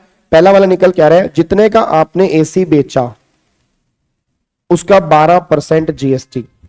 तो 80,000 रुपए का 12% जीएसटी, या तो रिवर्स करना पड़ेगा 9600, या तो इतना रिवर्स करना पड़ेगा जी, या तो इतना रिवर्स करना पड़ेगा, या कितना रिवर्स करना पड़ेगा, जितना तुमने आईटीसी क्लेम किया था 27,000, उसमें से 5% ईच क्वार्टर और पार्ट माइनस कर दो जी, और बैलेंस जो बचेगा या तो वो या इनमें से हायर जी। अब मेरे को सारे बच्चे बताना, लिया कब था आपने अप्रैल 23 और बेचा कब आपने 15 अगस्त 24, तो सारे बच्चे बोल दो अप्रैल 23 और 15 अगस्त 24, तो भाई साहब 23-24 के तो पूरे 4 क्वार्टर आ गए। अप्रैल में जून, जुलाई अगस्त सितंबर, अक्टूबर नवंबर दिसंबर, जनवरी फरवरी मार्च, 4 क्वार्टर हो गए। अगले साल अप्रैल में जून, जुलाई अगस्त सितंबर, पूरा क्वार्टर नहीं हो रहा बट फिर भी पूरा मानेंगे, तो 2 क्वार्टर और आ गए, तो 4 और 2 6 क्वार्टर आ गए, और हर क्वार्टर का 5%, तो यहां पे 6 क्वार्टर आ गए, 5% का 6, तो 30% हो गया। तो 27,000 में से 30% अगर आप माइनस कर दोगे तो बैलेंस आपका बचेगा 18,900। अब 18,900 और 9600, बताओ हायर क्या बनेगा, 18,900। इतना आईटीसी मुझे रिवर्स करना पड़ेगा, बस ये पर ध्यान दो, इतना आईटीसी मेरे को रिवर्स करना पड़ेगा, ये बात ध्यान देना। तो सिंपल सी बात क्या निकल के आ रही है, जितने का आपने एसी बेचा उसका जो भी जीएसटी बनेगा वो, और 5% ईच क्वार्टर और पार्ट माइनस करने के बाद जो बैलेंस बचेगा वो, उनमें से हायर वाला आपको आईटीसी रिवर्स करना पड़ेगा, ये बात ध्यान दो। क्या बात मेरी समझ में आ रही है? क्या आपको बात मेरी समझ में आ रही है? डन। तो एक काम ऐसा करो, अब ये क्वेश्चन है, ये तुम्हारा होमवर्क है, ये लो जी, ये वाला क्वेश्चन ये तुम्हारा होमवर्क है जो तुम्हें घर से करके आना है। एक बार इसको एक बार आप चेक कर लेना, ये आपने क्वेश्चन घर से करके आना है जी, ठीक है जी। आपको मैंने 3 क्वेश्चन होमवर्क दिए हैं, ये तीनों आपने कल वाली क्लास से पहले कंप्लीट करने हैं। कल हमें सारे क्वेश्चंस करने हैं आईटीसी के, और अगर कल कोई क्लास बच्चा नहीं आएगा तो मैं लिखवा लो आईटीसी में उसके 0 नंबर है। फिर मत कहना कि सारे लेक्चर देखने के बाद भी 0 नंबर क्यों आए, क्योंकि जब तक क्वेश्चन नहीं करोगे तो नंबर तुम्हारे 0 ही आएंगे। तो कल वाली क्लास इन सब क्लास से भी मोस्ट इंपोर्टेंट है, क्योंकि कल हमें क्वेश्चन करने हैं, बस ये पर ध्यान दो जी, ठीक है जी। चलो जी, अब यहां पे एक बार आ जाओ जी, शिवाली एक बार रिवर्स दोबारा पीछे करके सुन लेना कि मैंने क्या बोला है। अब यहां पे आ जाओ लास्ट सेक्शन, सेक्शन नंबर 19। अब सुनो ध्यान से, 19 क्या है सर? 12% क्यों ले रहे हो? क्योंकि सेल पे 12% है। अरे मेरे नालायक बच्चे, फिर वही बात कर रहे हो ना, अब मेरे को वापस लेके जा रहे हो। इधर देखो ध्यान से, यहां पे सेल पे जीएसटी कितना है? 12% नहीं है, तो जितना सेल पे जीएसटी, मैंने क्या बोला, जितना सेल पे जीएसटी है वो, और 5% ईच क्वार्टर। अब एक बात मेरे को बताओ यार, तुम अप्रैल 23 से 15 अगस्त 24 के बीच के क्वार्टर काउंट नहीं कर पा रहे क्या? नहीं, अप्रैल 23 से 15 अगस्त 24 के बीच के क्वार्टर काउंट नहीं कर पा रहे तुम? कितने क्वार्टर बन रहे हैं? 6 क्वार्टर बन रहे हैं, निकाल के देखो तो सही। पूरा साल 23-24 हो गया, 4 क्वार्टर वो, अगले साल के 2 क्वार्टर, 6 क्वार्टर, हर क्वार्टर का 5%, 30%, तो 30% आप उसमें से माइनस कर दो जो आपने आईटीसी क्लेम किया, बैलेंस आ गया। इनमें से हायर वाला रिवर्स करना पड़ेगा, ये गवर्नमेंट कहना चाह रही है बस जी, ठीक है जी। चलो अब अगले पॉइंट पर आओ जी, अगले पॉइंट पर आओ, लास्ट पॉइंट पर आओ जी। अब यहां पे सेक्शन नंबर 19 सुनो ध्यान से, क्या है 19 जो वर्कर वाला है। अब सिंपल सी बात बताना जी, ये एक सप्लायर है, ये एक रेसिपिएंट है, और ये एक जो वर्कर है। सारे बच्चे बताना, मैं ध्यान सुनना, मैं इससे सामान लेता हूं, फिर जो वर्कर को देता हूं, जो वर्कर कपड़े सिलता है, फिर मुझे वापस करता है। मैं क्या करता हूं, इससे सामान लेता हूं, फिर जो वर्कर को देता हूं, जो वर्कर कपड़े सिलता है, फिर मुझे वापस करता है। अब क्या हुआ, मेरे को किसी ने बोला पागल है क्या, कि जिससे तू सामान लेता है ना, वो और तेरा जो वर्कर एक ही एरिया में रहते हैं, तो तू ऐसा करना, डायरेक्टली सामान जो वर्कर को भिजवा दे, डायरेक्टली जो वर्कर को भिजवा दे, जो वर्कर सिल के तुझे कपड़ा दे देगा, तेरा ट्रांसपोर्टेशन कॉस्ट बचेगी, तेरा टाइम बच जाएगा। मैं कहा बात तो सही है। अब मैंने क्या किया, डायरेक्टली सामान भिजवा दिया जो वर्कर को, और ये सामान मेरी फैक्ट्री में आया ही नहीं। प्रॉब्लम क्या होगी बताओ, जब ये सामान मेरी फैक्ट्री में आया ही नहीं, तो गवर्नमेंट ने कहा तुझे आईटीसी हम नहीं देंगे, क्योंकि सामान तेरी फैक्ट्री में नहीं आया। तो सेक्शन 19 लेकर आए जी। सेक्शन 19 ने यह बात बोल दी कि जो सामान रिसीव वाली कंडीशन है वो जो वर्कर वाले केस में एग्जम्प्ट है। भाई जो भी सामान रिसीव वाली कंडीशन है कि सामान रिसीव होना जरूरी है, वो जो वर्कर वाले केस में एग्जम्प्ट है, उस कंडीशन को हम इसमें चेक ही नहीं करेंगे। इट मींस अगर डायरेक्टली जो वर्कर को भिजवा दिया, हम ये मान लेंगे सामान तुमने ही रिसीव किया है, और अगर तुमने ही रिसीव किया है तो आईटीसी क्लेम कर सकते हो, हमें कोई दिक्कत वाली बात नहीं है। गवर्नमेंट बस ये बात कहना चाह रही है जी। तो देखो वही बात यहां पे लिखी है जी कि देखो अगर आप डायरेक्टली भिजवा देते हो तो हम कंडीशन, वो कंडीशन एग्जम्प्ट है, उस केस में आप आईटीसी क्लेम कर सकते हो अगर आपने डायरेक्टली सामान जो वर्कर को भिजवा दिया। याद आ रहा बिल टू शिप टू वाला केस, कुछ ऐसा याद करो। बिल टू शिप टू वाला केस अगर आपको थोड़ा बहुत याद आ रहा हो, ये वैसा ही है। अगर डायरेक्टली अपने जो वर्कर को सामान भिजवा दिया, उस केस में आप आईटीसी क्लेम कर लोगे। सेक्शन 19 बस इतनी सी बात कह रहे हैं जी। क्या बात समझ में आ रही है जी? पक्का पक्का। तो अब जाके ठीक है रे, अब जाके ये अब जाके हमारा खत्म हो जाता है जी। ये हमारा सेक्शन 20 है, ये सीए इंटर में नहीं है। ठीक है जी, तो सीए इंटर वाले बच्चों को करना नहीं है, बाकी मैं करवा दूंगा, आप टेंशन बिल्कुल मत लो इस सेक्शन को भी। ठीक है, आज हम यहीं तक करते हैं और कल हम आईटीसी के सारे क्वेश्चंस करेंगे ताकि तुम्हारा कॉन्फिडेंस बिल्डअप हो कि तुम्हें रिवीजन क्लास के अंदर भी आईटीसी समझ में आ गया है जी। ठीक है जी, अब अगर अच्छी लगे तो लाइक का बटन तोड़ के जाना, खूब सारे लाइक करना और कमेंट किया करो, भर भर के अच्छे अच्छे कमेंट किया करो कि तुम्हारे अंदर क्या चेंज आया इस त्रिशूल बैच और सुदर्शन बैच से। और बाकी हमारी बहुत जल्दी बहुत सारी अनाउंसमेंट भी आने वाले, टेंशन मत लो, सब पूरी जान लगा देंगे आपके एग्जाम निकालने के लिए। ठीक है जी, thank you so much, God bless you, love you all. फिर मिलूंगा बहुत जल्दी आपसे, God bless you, thank you so much, जय हिंद। और बिहार वाले बच्चे तैयार हो जाए 18 तारीख को मिलने के लिए, विद्यापति भवन पटना 1 बजे आप सबने पहुंच जाना है। वैसे गूगल फॉर्म मैंने दिया हुआ है अपनी यूट्यूब पे एक वीडियो के अंदर, बट अगर गूगल फॉर्म नहीं भी फिल कर रहे तो भी आप आ सकते हो। फिल कर दोगे थोड़ा सा हमें आइडिया लग जाएगा कितने बच्चे आ रहे हैं। थैंक यू सो मच, जय Hind, god bless you, love you all, bye bye.